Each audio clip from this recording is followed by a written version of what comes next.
আজকে চলে গেছিলাম বাগবাজার মেলার উদ্দেশ্যে। মেলাতে ঢুকেই তো দেখি প্রচুর ভিড় হয়েছে। তারপর কথা না বাড়িয়ে সোজা চলে গিয়েছিলাম জগন্নাথ দেবের মন্দিরের উদ্দেশ্যে।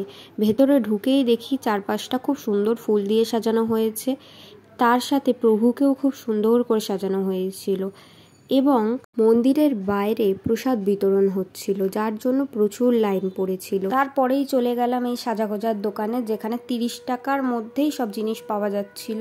আর তারপরে গিয়েছিলাম এই ইন্টারেস্টিং একটা খেলার দোকানে, যেখানে খেলে জিততে পারলেই ছিল বিভিন্ন রকম আকর্ষণীয় পুরস্কার।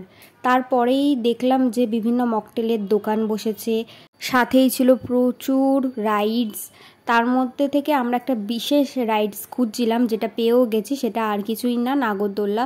তো দেরি না করেই আমরা টিকিট কেটে নাগরদোল্লার উদ্দেশ্যে চলে গিয়েছিলাম এবং যাওয়ার পর আমার বন্ধু তো খুব হ্যাপি ছিল যে নাগরদোল্লা চড়বে।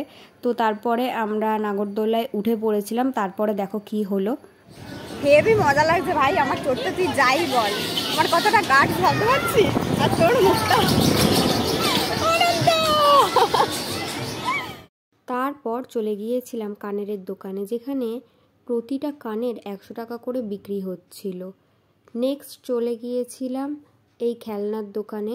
এখানে বাচ্চাদের বিভিন্ন রকম খেলনা পাওয়া যাচ্ছিল, আর ঠিক তার পাশেই বসেছিল এই সফট টয়েজের দোকানটা, যেখানে প্রতিটা সফটটায় 100 টাকা করেছে এবং তার পাশেই ছিল খুব সুন্দর করে সাজিয়ে রাখা এই জগন্নাথ দেবের রথটা। দেন তারপরে চলে গেলাম এই বাসন কুসনের দোকানে। প্রচণ্ড অ্যাফোর্ডেবল প্রাইসে পাওয়া যাচ্ছিল।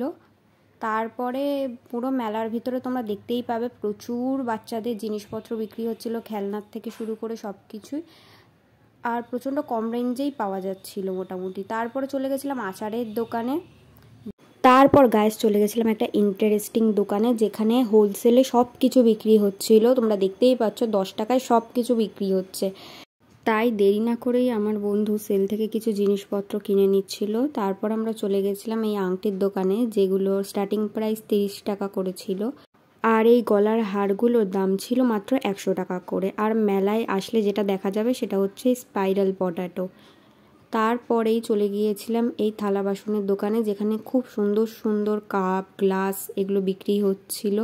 আর তার পাশেই ছিল এই ফটো ফ্রেমটার দোকান, যেখানে খুব সুন্দর সুন্দর ফটো ফ্রেম বিক্রি হচ্ছিল মাত্র 150-200 টাকার মধ্যে। আর গায়ের সব থেকে ইন্টারেস্টিং একটা জিনিস দেখো, এটা আমার খুব ইন্টারেস্টিং লেগেছে, কিন্তু দাম ছিল 100 টাকা। তারপরে এখানে গরম গরম জিলিপি ভাজা চলছিল এবং জিলিপির দোকানে জাস্ট লাইনটা দেখো। প্রচুর ভিড় হয়েছিল সেদিন জিলিপির দোকানে, তাই আর জিলিপি সেরকমভাবে খাওয়াই হয়নি। তারপর মেলার থেকে বেরিয়ে দেখি যে হ্যান্ডমেড জুয়েলারি বিক্রি হচ্ছে, যেগুলোর দাম ছিল মোটামুটি 80 টাকা করে। গাইস এবছর একটা জিনিস আমি লক্ষ্য করলাম, প্রচুর হ্যান্ডমেড জিনিস মেলাতে এবছর বিক্রি হচ্ছিল। তারপর যেতে যেতে রাস্তা দিয়ে দেখি যে প্রায় দুর্গাপুজোর মতনই চারপাশটা সাজিয়েছে। দেখে মনে হচ্ছে যে দুর্গাপুজো স্টার্ট হয়ে গেছে। তারপর আমি আর আমার বন্ধু উঠে পড়ি বাসে উঠেই কিছুটা যেতে না যেতেই তো বারবার শুধু রাস্তায় জ্যাম আর জ্যাম। তাই দেখে আমার বন্ধু বলল যে আজকে নাকি মহরম। তো আস্তে আস্তে বাড়ি অনেক রাত হয়ে গিয়েছিল। আজকের ভিডিও এখানেই শেষ করলাম। আমার ভিডিও ভালো লেগে থাকলে লাইক, শেয়ার আর সাবস্ক্রাইব করতে ভুলবে না।